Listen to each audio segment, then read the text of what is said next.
Mama Holly. Noong unang panahon, mayroon isang babaeng balo na may 2 anak na babae. Ang isa ay maganda, mapagpakumbaba at masipag. Julia ang pangalan niya, at ang isa naman ay hindi kagandahan, mayabang at tamad. Jade ang pangalan nito. Pero mas mahal ito ng kanyang ina kaysa kay Julia.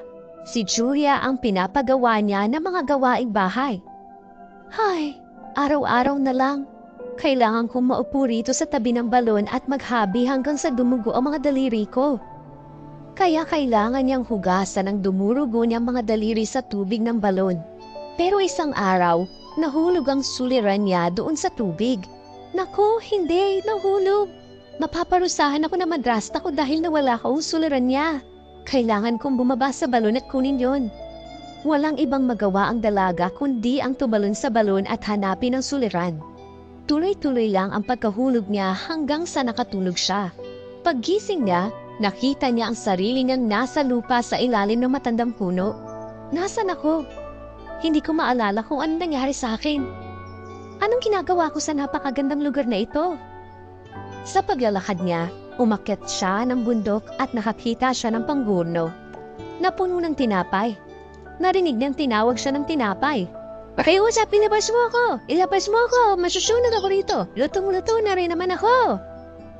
Kaya naman, lumapit niya ang dalaga at kinuha ang spatula ng panadero at sinimulan nga niyang ilabas sa mga tinapay ng paisa-isa. Dahan-dahan niya itong nilagay sa malapit na lamesa at nagpatuloy sa paglalakad. Tapos, may nakasalamuha siyang puno na bigat sa mga mansanas nito.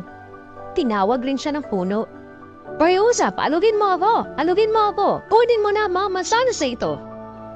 Sige, tutulungan kita. Aalugin kita hanggang sa mahulog ang lahat ng mansanas sa lupa. Nang mahulog ang mga mansanas mula sa puno, nilagay niya ang mga ito sa maliit na burol na katabi ng puno at nagpatuloy sa paglakad. Sa kaduluduluhan, nakapasok siya sa Ironwood. Anong lugar ba ito?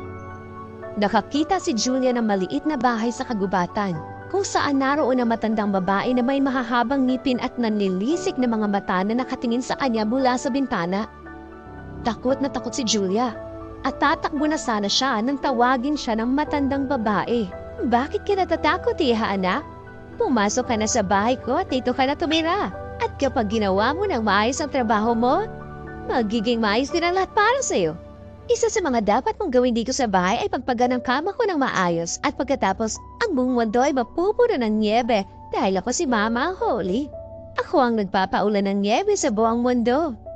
Dahil mabait naman ang pakikitungo sa kanya ng matandang babae, pumayag na rin siya at nagsimula magtrabaho. Tuwang-tuwa ako sa pagtatrabaho mo rito. Pinagpag mo ba ang kama tulad ng sabi ko sa iyo? Salamat, Mama Holly. Masaya akong marinig yan. Maganda rin ang naging pamumuhay ko rito.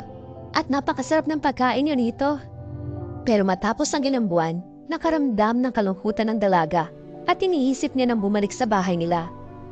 Isang araw, kinausap niya ang matandang babae. Gusto ko na po umuwi at kahit na maayos naman ang buhay ko rito, kailangan ko pa rin pong bumalik sa bahay namin. Masaya ako na hinihiling mong makauwi na. At dahil matapat kang nagsilbi sa akin, ibabalik na kita sa inyo. Hinawakan niya ang kamay ng dalaga at dinala niya ito sa malaking ginintuang pintuan.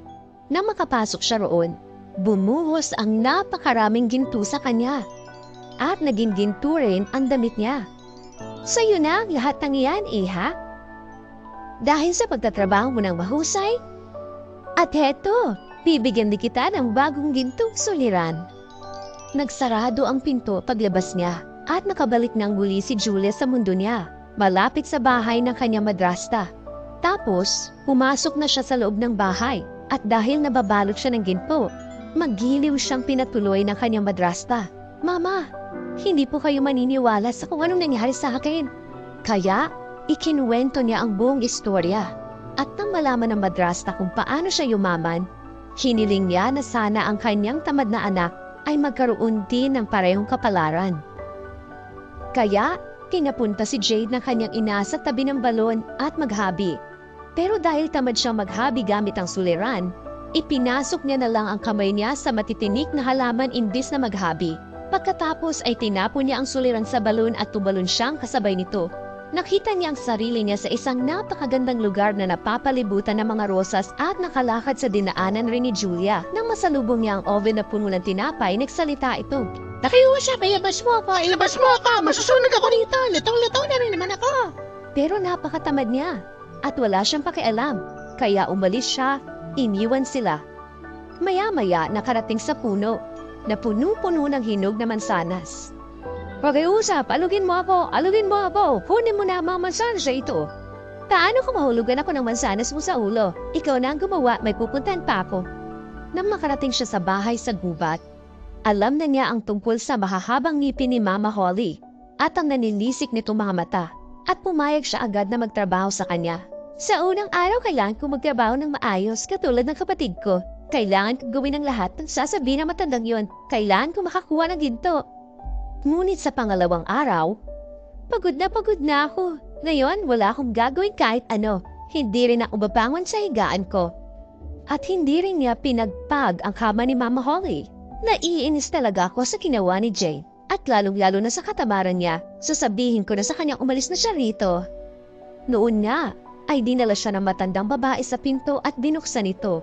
Habang nakatayo ang dalaga sa bungad ng pinto, imbis na ginto ang bumuhos, isang palayok na puno ng uling ang bumagsak sa kanya at binalot siya nito mula ulo hanggang paa. Iyan ang nararapat para sa serbisyo mo. At sinarado niya ang pinto. Noon nga, nakabalik si Jade sa kanyang mundo na puno ng uling sa buong katawan at hindi na ito muli pang naalis sa kanya habang buhay. Ang wakas.